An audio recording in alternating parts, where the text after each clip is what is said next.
Je voulais montrer comment créer cette arche végétale. Donc ça vient d'une question qui a été posée sur Blender Stack Exchange. Et en fait je vais utiliser des techniques que j'ai déjà utilisées pour des tutoriels précédents.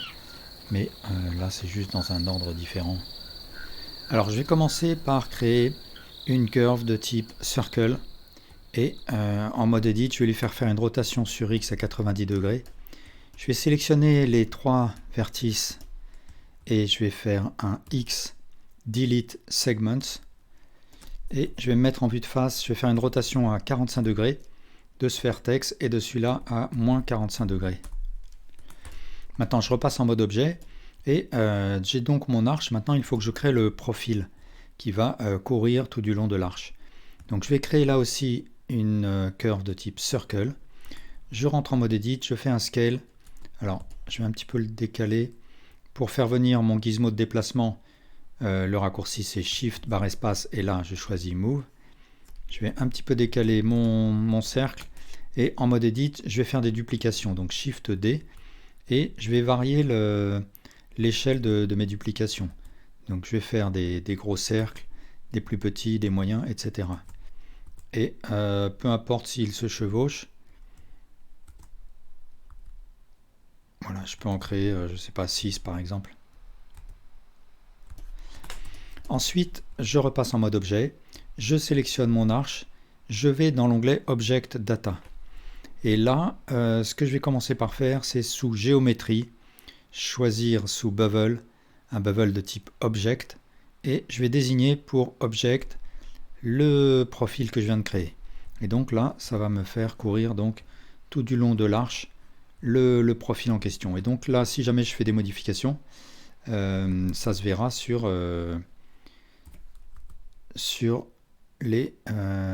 l'arche elle-même. Ce que je veux maintenant, c'est régler la résolution de mon arche. Parce que au moment où je vais la convertir en mesh, je ne veux pas avoir une résolution trop élevée. Donc par exemple là, si je fais une duplication de cette version, et si je fais un clic droit Convert to Mesh, je vais me retrouver avec une résolution qui est inutilement élevée, en tout cas pour mon projet. Donc ici tout en haut sous Shape, je vais choisir une résolution par exemple de 4 ou de 3. En fait, cette valeur elle va correspondre au nombre de segments que j'aurai entre mes vertices, entre les vertices existants. Donc par exemple, je vais choisir une résolution de 3. Il faut de toute façon que je rajoute un petit peu de quelques vertices. Là, je vais faire une extrusion comme ça. Et puis entre ces vertices, je vais créer des vertices supplémentaires. Je vais faire un clic droit, Subdivide, et je me retrouve avec ces deux vertices supplémentaires. Donc ça, c'est ce qui est de la résolution de mon arche. Je vais aussi jouer sur la résolution de mon profil. Et là, je vais mettre aussi une valeur très basse. Je vais mettre, par exemple, si je mets une résolution de 2, on va voir ce que ça donne. Je vais dupliquer mon arche. Je vais à nouveau faire un Convert to Mesh.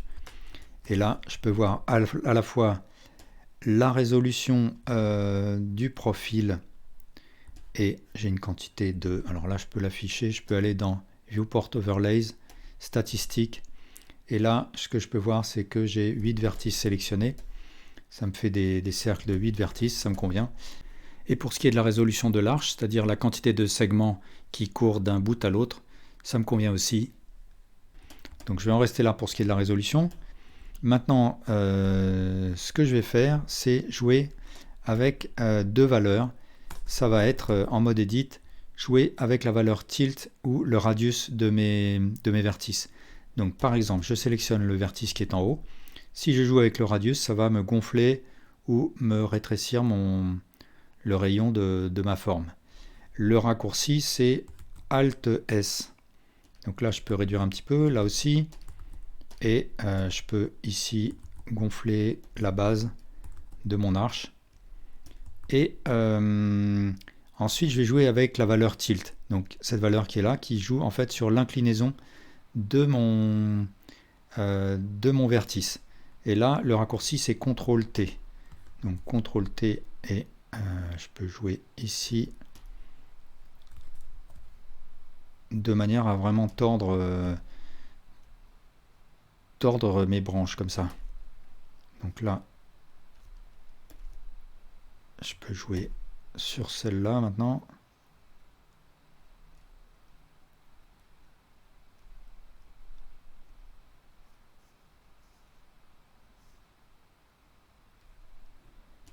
Et enfin, peut-être celui-là. Voilà. Maintenant, si j'estime avoir terminé, je vais faire une sauvegarde, d'abord une duplication de mon arche, Shift D, et je vais sauvegarder ces deux versions qui sont vectorielles dans un dossier. Donc je presse M, je crée une nouvelle collection que j'appelle original par exemple, et je cache cette collection. Et pour ce qui est de cette version, je fais un clic droit, Convert to Mesh, je me retrouve avec ce mesh là, et je vais commencer à le manipuler. Donc ce que je peux commencer par faire, par exemple, c'est faire un peu de sculpt.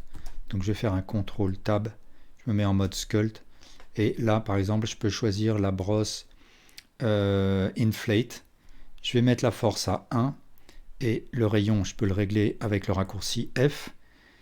La force, je rappelle que c'est Shift F, et je peux commencer à gonfler certaines parties. Avec CTRL à l'inverse, je vais réduire certaines parties, et voilà, là je peux un petit peu jouer. Et bien sûr, là je n'ai pas subdivisé mon objet, donc mon sculpt va complètement dépendre de la topologie actuelle de l'objet. J'ai pas envie de faire de din topo parce que sinon ça va un petit peu complexifier la topologie. Je veux rester assez simple. Je peux aussi utiliser la brosse grab, et de la même manière je vais mettre la force à 1 et je vais augmenter le rayon d'action, et là je peux commencer à déformer. Alors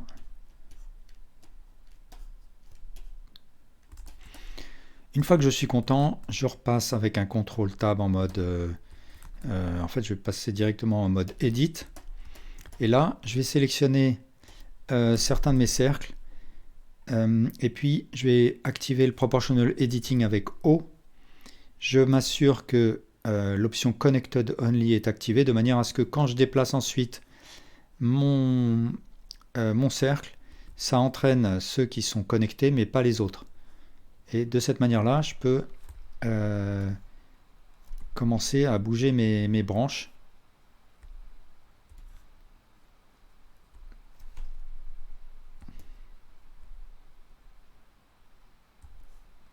Et voilà.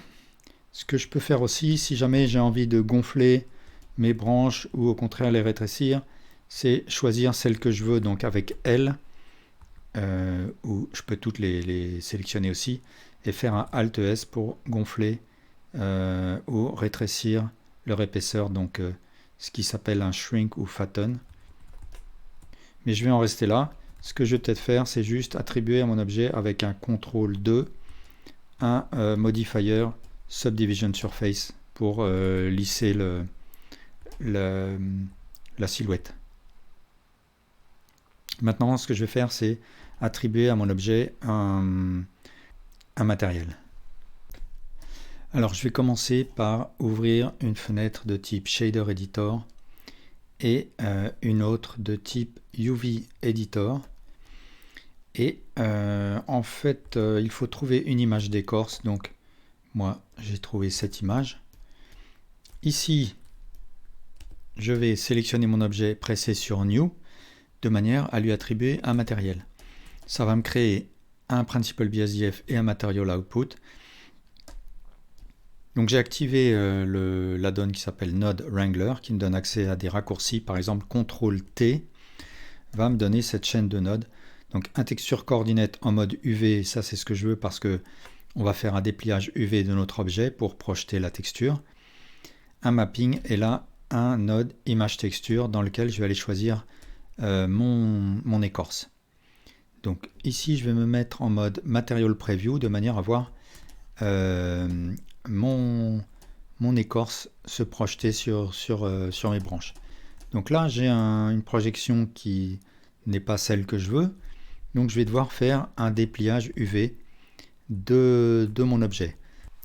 Alors en principe, avec une curve qui a été convertie en mèche, par défaut, on va se retrouver avec des UV qui sont orthogonaux. Donc par exemple, je sélectionne un de mes mèches là, et là je peux voir dans l'UV Editor que le dépliage correspondant est complètement orthogonal.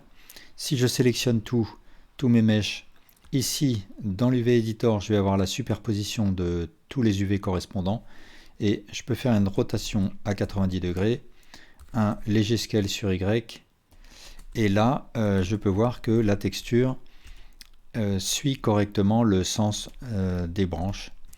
Mais en fait, il se trouve que moi, mes UV n'étaient pas orthogonales parce que j'ai dû faire une mauvaise manipulation. Je me suis retrouvé avec des UV qui étaient complètement tordus. Donc ce que j'ai dû faire, c'est d'abord un U reset. Ensuite, je passe en mode de sélection de face. Je ne sélectionne qu'un seul de mes mèches. Je fais un Shift, je sélectionne une de ces faces. Je fais U et je choisis Follow Active Quads. OK. Et là, du coup, j'ai pu récupérer un dépliage orthogonal. J'ai fait un scale, une rotation de 90 degrés. Et du coup, j'ai pu réaligner la texture sur le sens des branches. Et ainsi de suite, il a fallu que je fasse de même avec les autres mèches. Donc L pour sélectionner le mesh. Shift, je sélectionne une des faces pour la rendre active. Je presse U, Follow Active Quads. OK. Je me retrouve dans l'UV Editor avec un UV qui est orthogonal. Rotation à 90 degrés et un scale. Et ainsi de suite avec les autres mèches. Alors voilà, là j'ai terminé le dépliage UV. Ce que je vais faire, c'est sauver avec un pack mon image dans mon fichier. Et maintenant, je vais travailler un peu plus précisément mon matériel. Je vais me mettre en mode render. Et ici, je vais créer une lampe de type soleil. Donc light, sun. Et je vais lui donner une force de 4.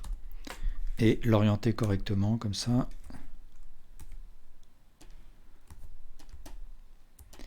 Et je vais commencer à travailler un petit peu plus précisément mon matériel. Alors ce que je veux ensuite, c'est créer du relief sur la surface de ma texture, sur mon objet. Donc là, je vais fermer mon UV Editor, j'en ai plus besoin. Et je vais créer en aval de mon image texture un node de type Vector Bump. Et je vais directement brancher mon image texture dans l'entrée height du bump. Et en fait, le bump va exploiter les valeurs de mon image texture et les traduire en relief. Donc je branche le bump dans l'entrée normale du Principal BSDF. Et là, je vois qu'en effet, j'ai un relief qui se crée. Donc là, je vais un petit peu le modérer. Je vais mettre la valeur strength du bump à 0,3 par exemple. Ce que je veux pour un peu plus de variété, c'est mixer mon image texture avec une autre texture. Je vais créer tout simplement une texture de type noise. Je vais utiliser aussi les UV comme référence pour ce noise, de manière à ce qu'ils suivent le trajet de mes branches. Je vais créer en aval de mon noise un converteur color ramp noir et blanc. Je vais rentrer le facteur dedans. Et comme j'ai activé l'add-on Node Wrangler, il suffit que je fasse un CTRL SHIFT, clic gauche sur le node que je veux pour voir le voir se projeter sur mon objet. Donc là, j'ai une vision de mon noise. Je vais un petit peu renforcer le contraste en rapprochant les curseurs de mon color ramp. Je vais aussi augmenter la valeur scale de mon noise de manière à avoir des stries un petit peu plus fines. Et puis, je vais mixer ce noise avec mon image texture. Donc, je vais mettre mon bump ici. Je vais aussi utiliser un color ramp pour mon image texture, histoire que on puisse visualiser plus simplement notre mélange. Et ici, je vais créer un color mix RGB de manière à mixer mon color ramp, le color ramp du noise avec le color ramp de l'image texture. Donc je branche les deux dans le mix RGB.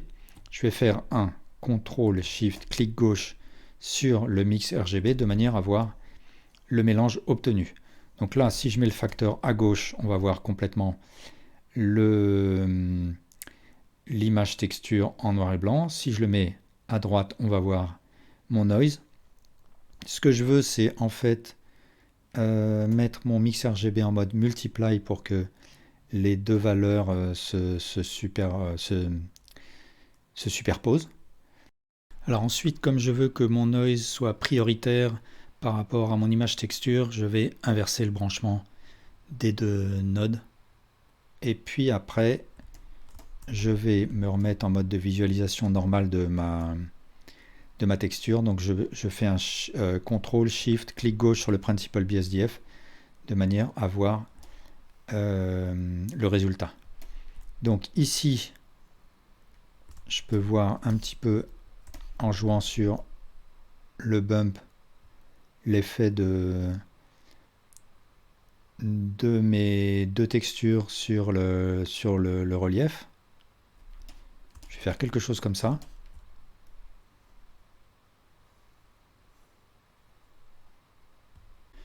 Donc là, par exemple, je vais jouer sur le facteur pour envoyer plus ou moins de mon image texture.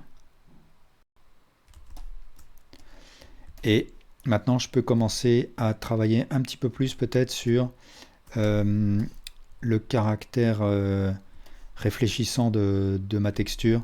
Donc, je baisse peut-être un petit peu la valeur roughness de manière à avoir quelque chose d'un peu plus réfléchissant. Je peux augmenter un petit peu le spécular. Et enfin, je peux retoucher un petit peu la couleur de ma texture en rajoutant entre mon image texture et le Principal BSDF un color RGB curve. Alors avec la première valeur C, je peux baisser légèrement la valeur de mon objet et en cliquant sur R, je peux augmenter la teinte rouge comme ça. Alors si je récapitule le matériau que je viens de créer, j'ai tout d'abord un texture coordinate dont j'utilise la sortie UV de manière à déterminer que c'est l'UV que j'ai créé qui va me servir de référence pour la projection de ma texture sur l'objet. Ensuite j'ai un node mapping, mais là en l'occurrence je ne l'ai pas utilisé, j'ai ni changé les valeurs location, ni rotation, ni scale. J'ai un node image texture dans lequel je suis allé chercher mon image d'écorce. J'ai branché ce node dans l'entrée base color d'un Principal BSDF, mais je l'ai un petit peu corrigé. J'ai créé un color RGB curves de manière à donner une correction sur la valeur et sur la teinte rouge. J'utilise aussi cette image texture dans un bump qui lui rentre dans l'entrée normale du Principal BSDF pour créer un petit peu de relief. Mais pour créer du relief, j'ai aussi utilisé un noise texture. Donc image texture et noise texture sont mixés dans un color mix RGB en mode multiply. Et enfin, dans mon Principal BSDF, j'ai un petit peu augmenté la valeur spécular, un peu baissé le roughness de manière à créer un bois qui soit un petit peu réfléchissant.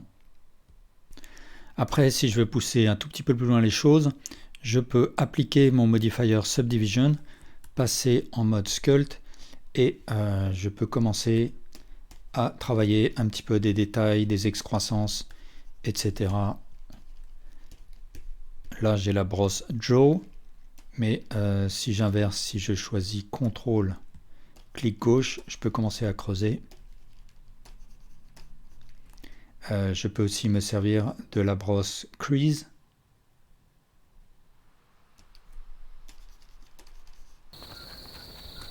Voilà. Eh bien, merci beaucoup pour votre attention.